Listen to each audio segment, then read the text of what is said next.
Hai teman-teman, selamat datang di channel MGB Garden.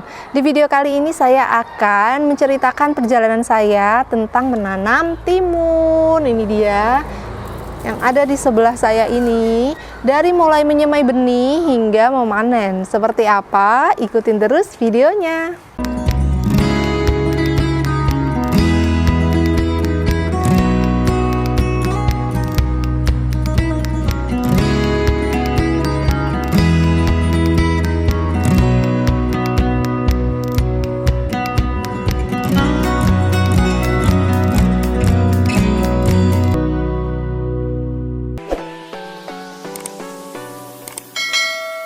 Saya mulai menyemai tanggal 29 November. Saya pakai benih Country Value. Ini benih Australia, New Zealand gitu ya teman-teman. Nah lalu saya semai di media tanam tanah yang dicampur dengan kompos. Langsung saya siram seperti ini. Dan 4 hari setelahnya udah mulai pecah benih seperti itu. Keluar putih-putihnya yaitu akarnya. Nah, kalau sudah seperti ini bisa kita jemur di bawah sinar matahari yang tidak terik ya. Jadi sinar matahari pagi atau sore gitu. Kalau terik ya diteduhkan. Tapi kita juga lihat ya cuacanya. Kita lihat cuacanya, kalau misalnya panasnya tidak terlalu terik bisa seharian kita jemur. Nah, ini dia update hari ke-9. Udah ada satu yang mulai terbuka ya daun lembaganya, dan yang lainnya sedang menyusul. Itu biasa ya teman-teman, kadang ada benih yang tumbuhnya duluan daripada benih yang lain, jadi sangat-sangat wajar seperti itu. Ini hari ke-15 udah mulai keluar daun sejatinya, mengintip sedikit seperti itu teman-teman.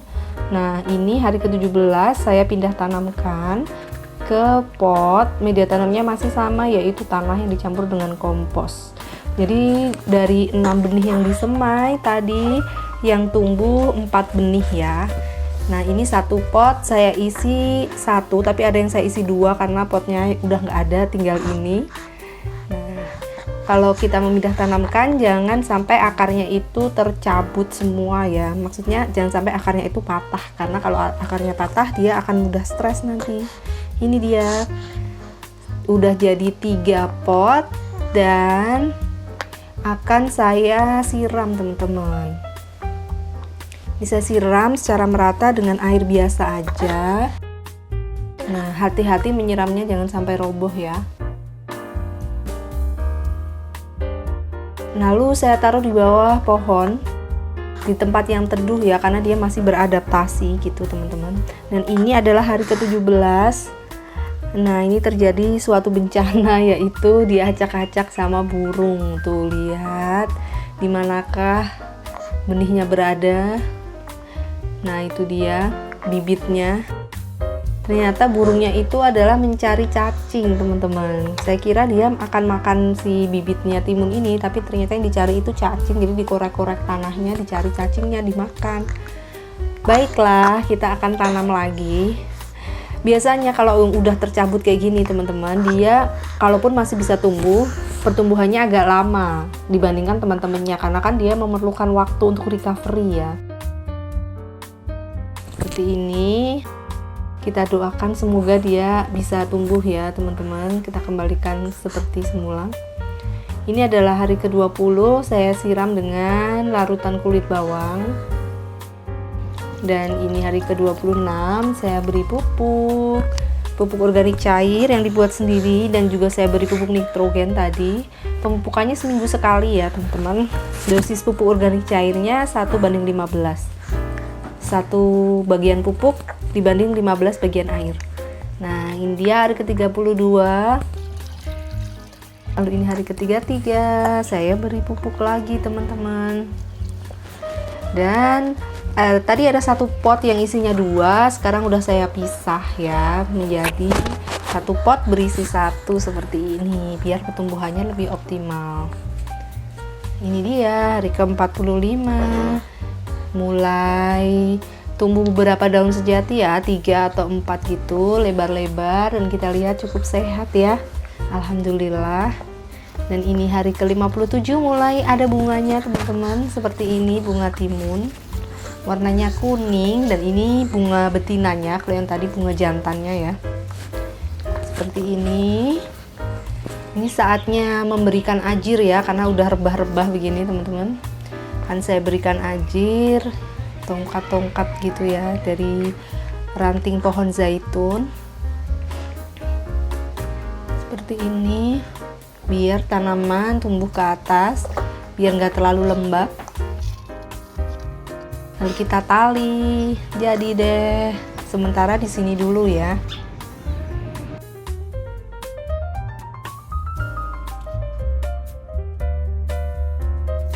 Hari ke-68 makin rimbun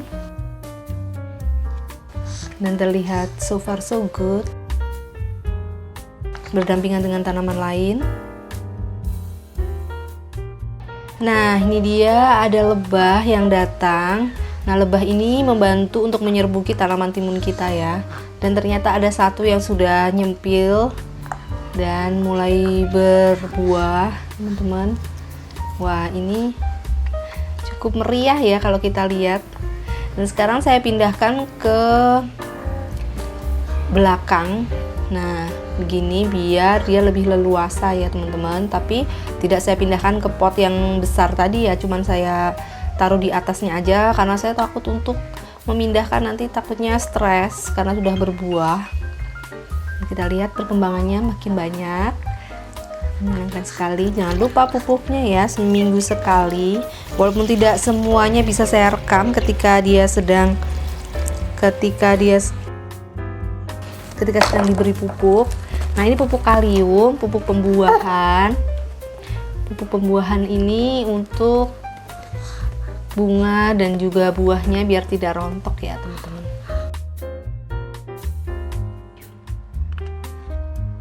Terlihat sehat dan makin besar, dan juga buah-buah baru bermunculan. Nah, ini terjadi kekeringan, panas banget teman-teman cuacanya. Ini barusan saya siram, tapi lihat daun-daunnya sampai kering seperti itu. Cuaca ekstrim karena memang musim panas ya. Kadang-kadang ada heat wave di sini, ada gelombang panas. Nah, tanaman-tanaman yang tidak kuat jadi seperti itu.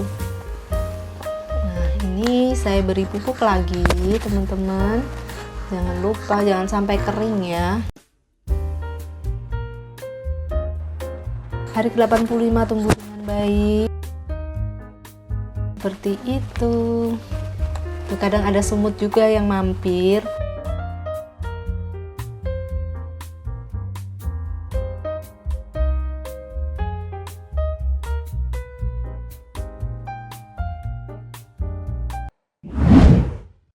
Sudah bisa dipanen ya kalau seperti ini teman-teman. Ini durinya udah jarang-jarang.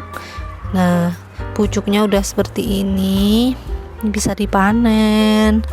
Nah, ini yang pertama. Lalu kita lihat ada lagi ya, ini juga sudah bisa dipanen. Lihat. Dan masih ada yang lainnya teman-teman. Ini dia. Nah, kalau penasaran ini kenapa? Ini tuh kena air hujan. Kayaknya ada air hujan gitu ya. Terus panas banget di sini. Cuacanya ekstrim, perpindahannya akhirnya dia gosong kayak gini. Nah, masih ada beberapa timun yang belum mateng ya, kayak gini yang masih remaja. Terus ini yang hampir mateng tapi tumbuhnya tidak sempurna karena masalah penyiraman teman-teman. Jadi menyiramnya itu tidak konsisten gitu, tidak teratur. Nah, kalau teman-teman lihat ini potnya ya.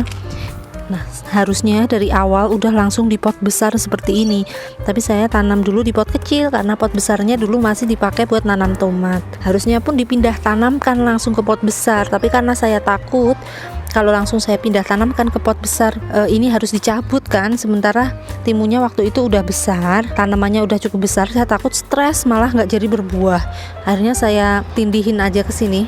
Saya taruh aja di atasnya pot begini, berharap akarnya itu bisa menembus keluar dari pot kecil ke pot besar. Ini timun yang pertumbuhannya paling akhir, udah mulai jadi buah ini teman-teman. Kita lihat. Oh iya, ini tadi buahnya. Terus masih berbunga. Nih, bunganya masih terus tumbuh. Sedangkan yang lainnya itu bunganya udah kuning-kuning seperti ini, udah kering-kering seperti ini, yang disebabkan oleh penyiramannya yang kurang tepat. dia sempat kekeringan. Jadi airnya itu yang benar nggak boleh sampai kekurangan kalau timun itu, harus lembab ya teman-teman. Itu bisa menjadi catatan dan menjadi koreksi nanti kalau teman-teman tanam. Nah ini juga masih ada yang kecil, ini juga yang baru berkembang. Hanya dari 4 pohon timun aja udah bisa panen, cukup lah ya teman-teman. Apalagi kalau nanamnya di tanah atau di pot besar, insya Allah tumbuhnya akan lebih bagus. Oh ya teman-teman, jangan lupa ya, kalau tanaman timun itu mempunyai 2 jenis bunga. Nah, yang pertama adalah bunga jantan dan yang kedua adalah bunga betina.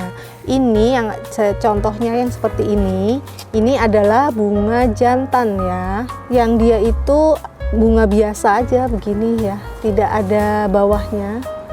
Ini bunga jantan. Lalu kalau bunga yang seperti ini, yang ada calon buah timun seperti ini namanya bunga betina.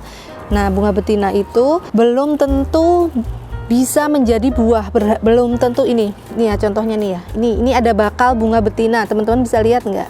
Jadi ada seperti buah, bakal buah tapi kecil. Tapi ini belum tentu bisa menjadi buah. Beberapa faktornya diantaranya adalah gagalnya penyerbukan. Ketika dia mekar nanti, dia perlu diserbuki atau dibuahi oleh lebah yang mengambil benang sari dari bunga jantan. Ini ada lebah nih. Ini lebah nongkrong di sini nih. Hai lebah, dia ngapain coba? Ya begitu ya teman-teman. Kalau bunganya berhasil, dia akan menjadi buah seperti ini. Ia mengering, ini mahkotanya ini mengering, tapi buahnya ini tidak gugur. Sedangkan saya ada contohnya yang gagal ya. Nah ini contohnya yang gagal ya teman-teman. Nih bakal buahnya mengering teman-teman. Ini contohnya tidak berkembang. Jadi seperti yang saya bilang tadi, yang perlu diperhatikan banget adalah penyiramannya, kelembapannya. Pastikan menanam di pot yang besar ya, karena timun ini adalah tanaman yang tidak berkayu. Ketika dia kebutuhan airnya tidak tercukupi dan penyiraman kita tidak teratur gitu ya, kadang kita siram, kadang enggak gitu, kadang kena panas terik, terus cuaca yang tiba-tiba berubah ya, itu bisa mengakibatkan rontok bunga. Jadi buahnya itu tidak berhasil diserbuki, tidak menjadi buah. Dan juga kebutuhan dari unsur hara timun ini ya teman-teman, dia membutuhkan unsur yang berimbang NPK, terutama unsur P dan K ketika dia sudah mulai memproduksi bunga ya, karena unsur P dan K itu adalah unsur penting sekali untuk memproduksi buah dan bunga. Kalau itu sampai kekurangan, biasanya bunganya akan gugur seperti tadi. Nah teman-teman, itu tadi bagaimana tentang cara menanam timun ya, dari mulai menyemai benih hingga menjadi buah seperti ini. Nah timun ini adalah tanaman semusim, artinya dia setelah masa berbuahnya selesai, puncak kejayaannya selesai gitu teman-teman, dia akan mati ya, dia hanya berbuah sekali aja. Nah seperti ini timun saya hari ini akan panen. Ayo kesini ikutin. Ini adalah buah timun yang udah siap panen ya teman-teman. Kita lihat timun tuh memang berduri ya, durinya udah jarang-jarang ini. Nah ini udah bisa diginiin aja, durinya tidak tajam kok. Kalau udah tua begini, kita panen. Bismillahirrahmanirrahim. Wah. Lalu ada satu lagi nih teman-teman. Kita lihat yang ini. Nih, ini juga udah bisa dipanen ya, udah duri-durinya udah mulai jarang kayak gini ya. Maksudnya jarang itu dia udah renggang ya. Coba kita bandingin sama ini. Nah kita bandingin sama timun yang belum mateng nih, duri-durinya itu kan deket satu sama lain ya. Tuh deket kan. Nah kalau ini udah jauh-jauhan antara satu duri dengan duri yang lain. Kita potong aja. Nah ini dia teman-teman, panen timun kita kali ini. Saya sengaja memanennya agak muda begini ya. Jangan panen timun itu terlalu tua, karena timun itu ketika sudah dipetik pun nanti dia masih bisa mematangkan dirinya. Kalau kita panennya terlalu tua nanti rasanya nggak enak ya. Rasanya itu ada asem-asemnya gitu. Jadi panen timun jangan terlalu tua, mending terlalu muda daripada terlalu tua kalau menurut saya ya. Nah ini sebenarnya masih banyak ya. buah-buahnya, karena seperti yang saya bilang tadi, matangnya buah timun itu tidak berbarengan. Nanti akan saya update lagi setiap kali panen ya. Untuk sementara kita panen 2 dulu.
Oke teman-teman, terima kasih sudah mengikuti video saya tentang menanam buah timun. Sampai jumpa di video selanjutnya. Bye.